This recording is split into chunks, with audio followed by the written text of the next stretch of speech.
first game statistics favoring the United States. Look at that. The one category that really shines out, 6 blocks for the Americans. That's what the Americans want to see. They had a great performance last week against France and are continuing that. All right, set for the start of game 2. I'm Chris Marlowe with Kevin Barnett. Japan in the red uniforms. The United States in white. Americans winning the first game 25-17. Ryan Millar showing his quick hands across the net, touching the first one. Second one just catching the line. Ryan, an undersized middle at 6'7", but certainly long arms and good hands. And very, very experienced. A 2-time Olympian, 2000, 2004. Pretty good pass by Chiba. And the big hit by Ishijima. We were talking at the break. This is a guy that could play basically for any team in the world. He's big, strong, physical, hits, blocks, digs. You gotta like Gatsu. Gatsu is terrific. If I was Japan, I'd set him over and over again and make the Americans stop him. Gatsu, high toss on the jumper. Nice pass by Rooney. Right side, Gardner has been unstoppable so far. Gabe Gardner with his 6th kill. Gardner was playing outside hitter. And that means in the USA system, you have to pass, you have to dig, and you have to hit. But at the opposite, he doesn't have to pass. So it's freed him up for hitting duty, and that's what he does best. Set left, Koshikawa got it right through the hole of the block. Sometimes a hitter can see that. A good hitter can see that little seam, can't he?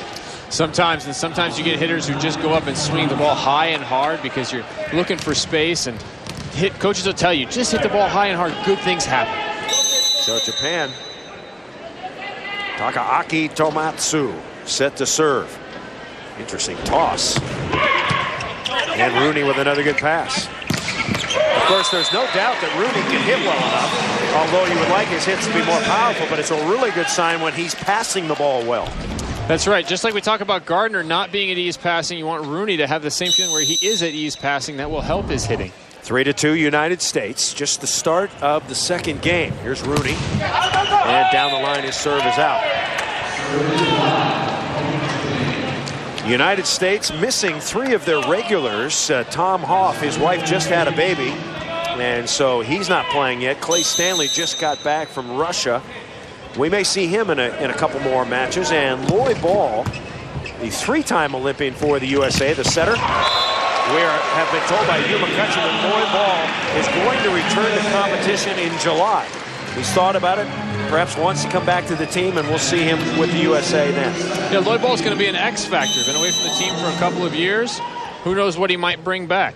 Opportune time for the U.S. team to have him back with the injury to Sujo. But we'll just have to see what he offers. Certainly experience is a great value add with Lloyd. Koshikawa, the ball is dug in the back line. Taliaferro sets left. Ball dug up. Taliaferro slams it over. So Brandon Taliaferro, a tall setter, and he jumps well. And that really helps you anytime the ball's up near the net, right there. Some jamming time. Taliaferro playing with a lot of confidence in this match, getting off with a couple of stuff blocks in game 1, I think really got him rolling, and he looks very comfortable. Here comes Ryan Millar. 5-3 our score. United States on top. Back set. Chiba. Beautiful dig by Millar. Reed Pretty over the top, missed it. That's one thing that Reed Pretty has been working on, those transition high balls. He's great with a fast set, no doubt about it. But hitting in transition, that's the goal of Hugh McCutcheon, the United States coach. Get the Americans better in transition when they dig a ball, when they block a ball. That is true, a focus of Hugh McCutcheon's training, because you want that other team to feel like if they give you an easy play, they will not get the ball back. They will not have an opportunity. 5-4. So far, the United States passing has been solid. Miscommunication there. Brandon Taliaferro trying to set David Lee. Lee with a miss. Lee with 1 kill and 2 blocks so far. And we're tied at 5. Perfect pass right back to David Lee. That's what you're advocating here. Right here on this play. Yu Koshikawa serving. Passes off the net. No chance to set the middle. Here comes Reed Pretty. Ball dug up. Koshikawa. Ishijima got it. So a nice play by Ishijima. And the big man, another kill. Tough swing, ball coming kind of over your shoulder, away from the net. Ishijima with a very smart turn off the side of the court. So Japan now has its first lead of the match. United States wire to wire in game 1. And here in game 2, Japan leading 6-5 out of the back line. Rooney! And he missed it. A little bit too long. And Japan now 7-5.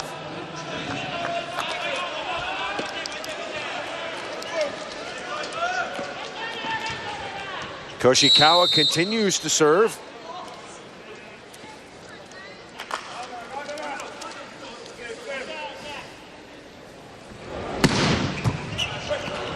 And Taliaferro again. So the quick pass, not much Taliaferro could have done with that. And he slams it through. Well, Brandon making a smart decision just to give it a little extra touch. Again, having a 6-4 setter allows him to touch the ball easily over the net. Taliaferro to serve. One-time UCLA star. Into the middle, ball blocked. Outside Ishijima. Rooney pops it up. Taliaferro to Reed Pretty. Oh my! Bada bing! His 5th kill. That'll fire the Americans up. Reed Pretty over the top of the block. Brandon Taliaferro feeling very good about that set. And that's the kind of pace that Pretty really likes. That quick set in transition. The faster, the better. Taliaferro again, 7-7 our score. Out of the back line, Chiba. Lamborn with a nice dig. Lamborn, the libero for the United States. Back set. Gardner. And Gardner's got the kill. Gabe Gardner.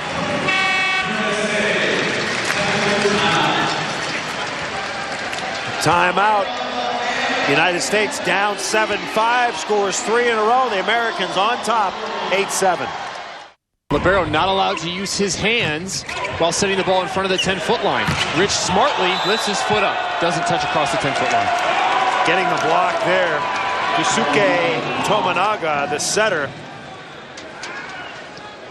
United States not aware that a blocker was up. And Tominaga, who's listed generously at 6 feet, gets the block. So 8-8 now. Left side, and Gardner with a roll shot into the bottom of the net. Well, Japan regains the lead 9-8. Gardner so far has 7 kills.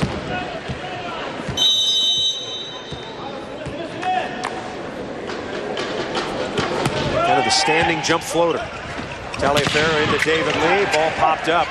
Koshikawa there. And Chiba is removed. David Lee and Gabe Gardner there.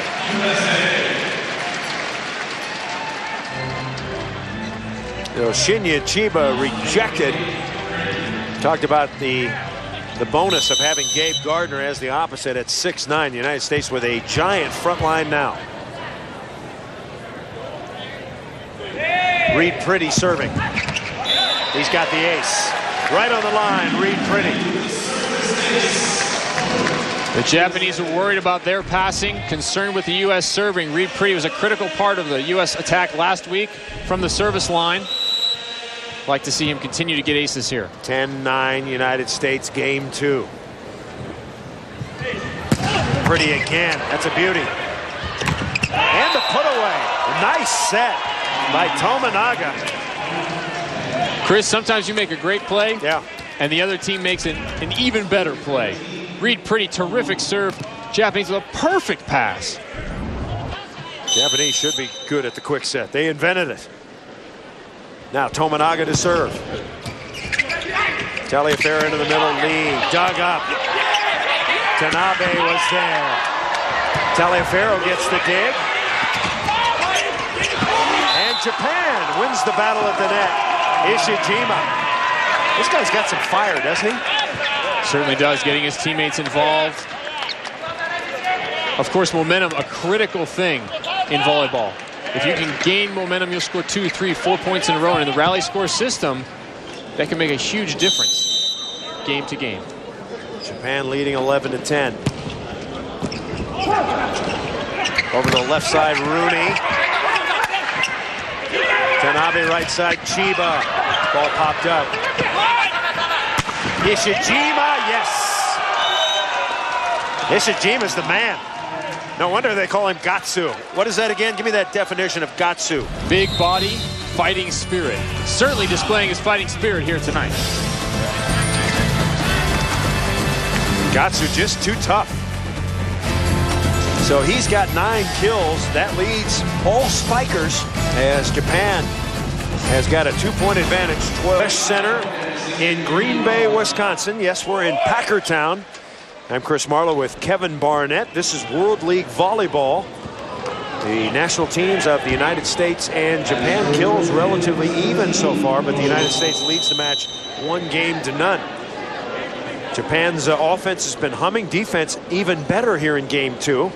The United States, after a big Game 1 win, may have let down just a bit, trying to come alive as David Lee puts it away. Lee, just 25 years old. He's a middle blocker who grew up in Alpine, California, played at Long Beach State. And he's one of the middle blockers that will try to make the United States team in Beijing. They'll only take 3 of them.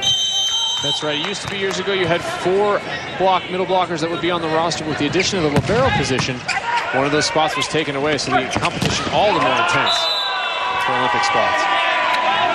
Yu Koshikawa, the most valuable player in what's called the V-League. That is the #1 sports league in volleyball for the Japanese. As Ruji Naohiro coming in. Naohiro at 6'5", from Hiroshima. Plays for the JT Thunders. That's the Japan tobacco team. The JT Thunders. He's a big hitter.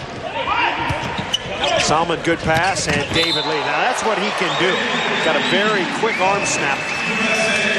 David Lee's arm comes from down by his hip. You see it swing back down and come around. Difficult for opposing middle blockers to read. Nice to see Taliaferro going right back to him. David Lee on the previous play not quite connecting with him. They're still working on that relationship between the setter and the middle hitter. Now Hero goes out. Now Reed Pretty will serve it. Powerful jump serve. Set high left. Gatsu over the top and down. He looks like he's got a little hang in him. He might have to jump a little bit later. That American block seemed like it was going down, and Gatsu was still going up. Gatsu also with a nice arm, putting a lot of top spin on the ball and putting that ball into the coffin corner. Would have landed in the last 1 foot square of the court. Gatsu with his 10th kill. So he had 5 in Game 1. He's got 5 in Game 2. Taliaferro sets left, and Millar pounds it down the line, dug by Japan. Koshikawa! And the Americans are there. David Lee. Unofficially his 4th block.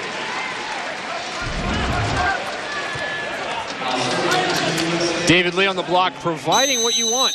Ball gets dug. The other team has kind of an out-of-system opportunity to hit the ball high. David Lee with good hands way over that net. 18-17 our score, and that ball did not come over. When you say out-of-system, what do you mean? A play where the ball is not in a traditional position where the setter can contact it on the second contact. He may be further off the court. Another player may set the ball. That's out of system. Typically the set is higher, and the other team has a much better idea of what it is you're trying to accomplish.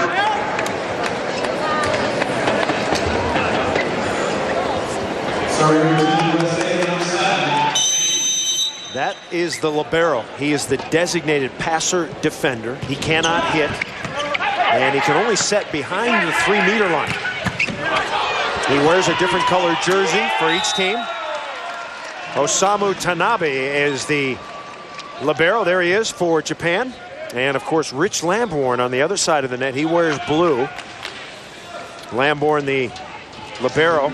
And we were told early on when the libero came into play, the reason why they're in different colored uniforms because the officials want to make sure they know that they can't hit, they can't dig, or they can't hit and they can't set in front of that tent. They want to know exactly where they are at all times. It does provide the officials with a little better peripheral vision of what is happening.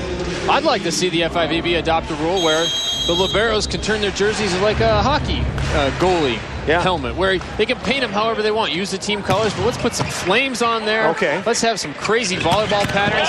Let's do something exciting and let the liberos get a little bit of personality. Okay, put some dragons on there or whatever you got. Yeah, whatever you have. Yeah, the Japanese uniforms, very, very bland this year. Got the gold numbers as that ball put away. Japanese offense really humming here. Japan leading 20-19. Lamborn's pass off the net, out of the back line, Reed Pretty. And a nice diving save by Tomimatsu. Free ball, that's out of bounds. A rare ball handling error for the Japanese. Japanese over the years have been known for their defense, for their passing, for their impeccable ball handling. Coach is not pleased with that event. Tatsuya Ueda, former great for Japan, 89-93. Now Riley Salmon will serve. First 4 games, if you're wondering, are to 25. Win by 2. We're at 20 all. Into the middle. And the Japanese quick attack has been very effective. Of course, you have to pass the ball well to get that quick attack. And right now, the Japanese on the money. Number 11, Matsumoto, not known as a powerful hitter, known as a very quick hitter, showing it on that play. Shinya Chiba, he's been a big factor since he's come in. Japan has played much better. Came into the midst of game 1, and Japan with the block. On top of it, Yoshihiko Matsumoto. The middle.